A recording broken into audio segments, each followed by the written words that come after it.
Hi, so great to have you on my show. Thanks for having me. Now tell me a little bit about what you're up to right now. Sure. Well, my name's CL Vaughn. I write children's literature under CL Vaughn, and I write horror under Mateo. Currently, I'm working on several screenplays and children's books. I've had 3 short horror stories that were turned into audio stories on the No Sleep podcast and the Dark Tales for Dark Nights. I've had a screenplay that was turned into a short with Sarah Films. It was one of the horror haikus. And I had 6 children's books published with Me Genius. Wow, you're remarkable. Okay. Tell me a little bit about the first project you were talking about with the thing that was published. You're talking about the screenplay with Sarah Films? Yes. So with Sarah Films, it's a small production company in California. They do primarily horror videos, horror films. And they had a series on YouTube that they were filming called Horror Haikus, where you would write a haiku that's horror related, and then you submit a 2 to 3 page screenplay that goes with it. And out of the submissions, they would pick the winners, and the winners would have their screenplays produced into a short film. Wow. And when did you do that?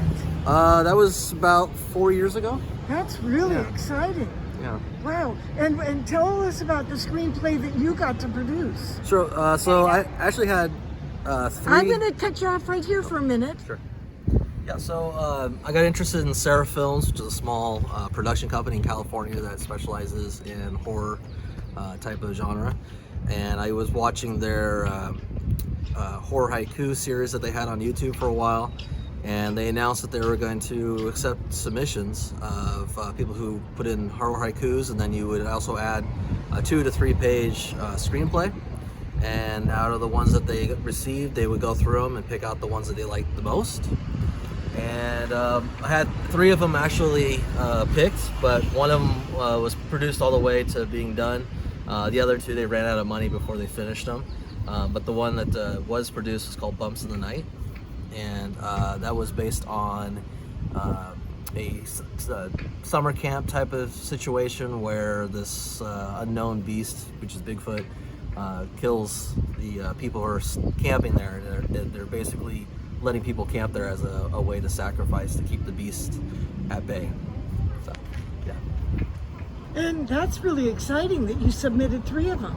I did. Yep. I had actually I submitted probably close to 12. 3 of the ones that I had submitted got picked, and then unfortunately only one of them actually made it all the way to production. The other ones, they ran out of money.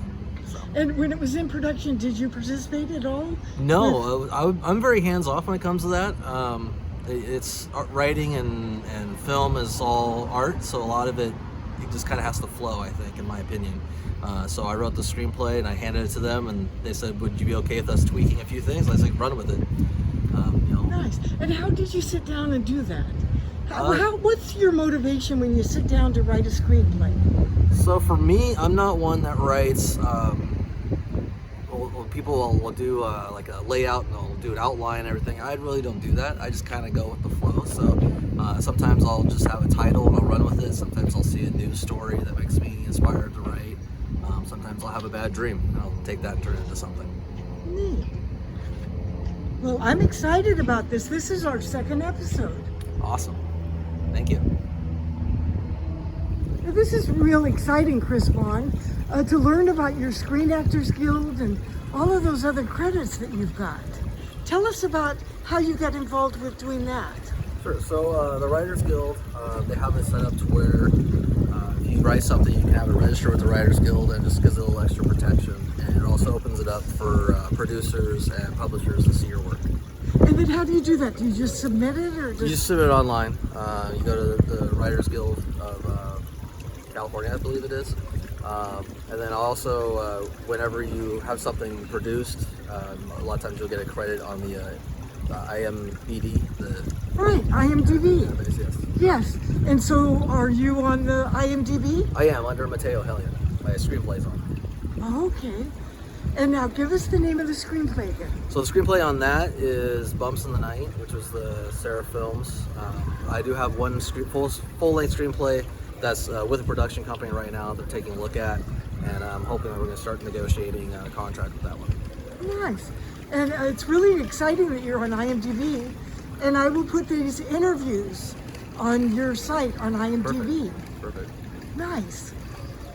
And give us a little more information about how you submitted those to the Screen Actors Guild. Sure. Well, with the Screen Actors Guild, you just go online and you submit it.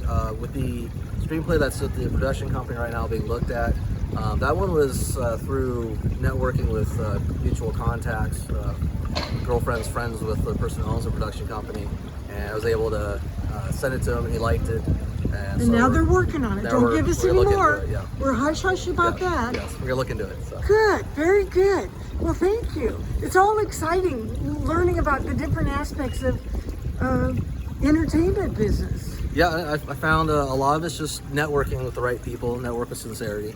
Like, for instance, the children's books I have published. How I got that published was I went to a children writers and illustrators conference in Bellevue years ago, and there was a booth set up for a brand new publishing company called Me Genius, and I had a book that was done already, the illustrations and everything done, and I met with the lady, told her everything's done, they just had to put it up on their website and put their publishing stuff, and she grabbed onto it. Instead of letting it just be that, I kept in touch with her, and every month or so I just reach out and say hi, keep it personal, and then when I eventually had her story ready, I just pitched the idea to her personally, and she took it, and now I have 6 children's books published that way. Very nice. That's really exciting. Now, what are the name of the children's books? So one of them is called The Hiccup Mummy, and that one's based on a mummy who gets the hiccups during Halloween, and a brother and sister try to find ways to cure the mummy's hiccups through funny ways I found online. And then I also have 5 others that were published as a part of a series called the Owen the Pirate series, and that's more for young readers, and it's based on a young boy and his sidekick, which is Muzzles, his stuffed teddy bear, and he goes on these pirate adventures throughout his house and his home and the yard and whatnot through his imagination. And how do people read these stories? Those ones are digital picture books, and so it's set up to where it's highlights the words as it reads so that the young reader can read along and see how the words sound in the book, help teach them read. And where do they find it on the internet? MeGenius.com. Thank you. Well, we're going to stop right now. We're going to go to the next segment in a few minutes. Perfect. All right, come close. Let me tell you something. So I got into writing horror. Actually started with action adventure. Clive Cussler, the Dirt Pit series was what got me started writing. But then as I started writing, I found that my taste was more into the horror genre. And so I started reading more Stephen King, Clive Barker, stuff like that. And kind of went from there. So a lot of my writing is more on the supernatural side of it, or plays with how the characters interact with each other versus there being a big monster. I do have some stuff that have monsters, but then I also did write some horror for like a younger crowd, kind of like Goosebumps age levels, and with those you really have to tailor it to where it's tamed down a little bit, because you don't want a lot of blood and guts, and you're not trying to really scare the kids too much.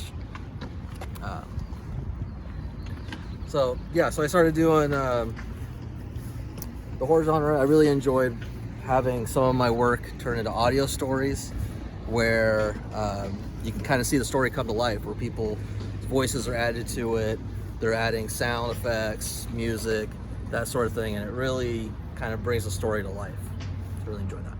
Sure. So a lot of times when I'm writing stories, I'll get them just from everyday inspiration. So maybe it's a news story, something I see out in public, an idea, whatever. For example, one story I wrote recently was called The Perching Man, and I wrote it in one sitting.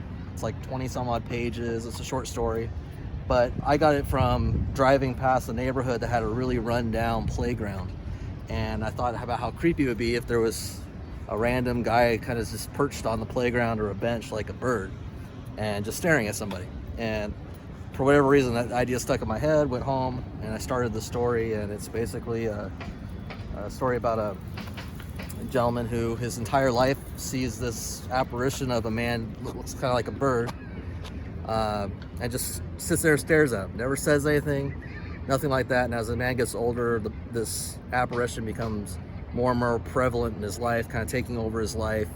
He kind of becomes schizophrenic in a way, And in the end, he decides he's going to take action and kill the thing, and he goes after to kill it, and it ends up being it's just an apparition, and he ends up killing his best friend, who was his psychiatrist. And so everybody thinks he was just crazy. They throw him in prison, but he still sees the Perching Man just sitting at the end of his bed staring at him. And it's just a very creepy idea. So one of the first stories I wrote, which really kind of gave me the writing bug, was after I was reading Clive Cussler's series, I found that there was a fan forum online where people would write fan fiction, basically, where they would write stories based on Clive Cussler's characters that he made. And so I had wrote one, and people really, really liked it, and so I decided to take it off the forum and put my own characters' names into it and change a few things. And that became The Man Beneath Lake Union.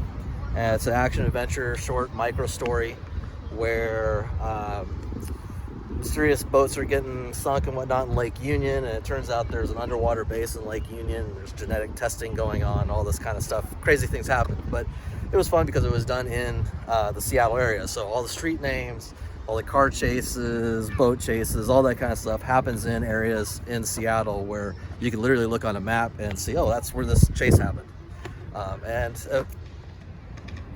So when you're writing about kids age 4, one of the things that you try to do, or at least what I try and do, is focus on part of the story that is a very common thing that kids tend to get scared about. So for example, I have a story called Mom's Mean French Toast, and one of the key things that makes that story scary is that it's the first time the kids left home alone.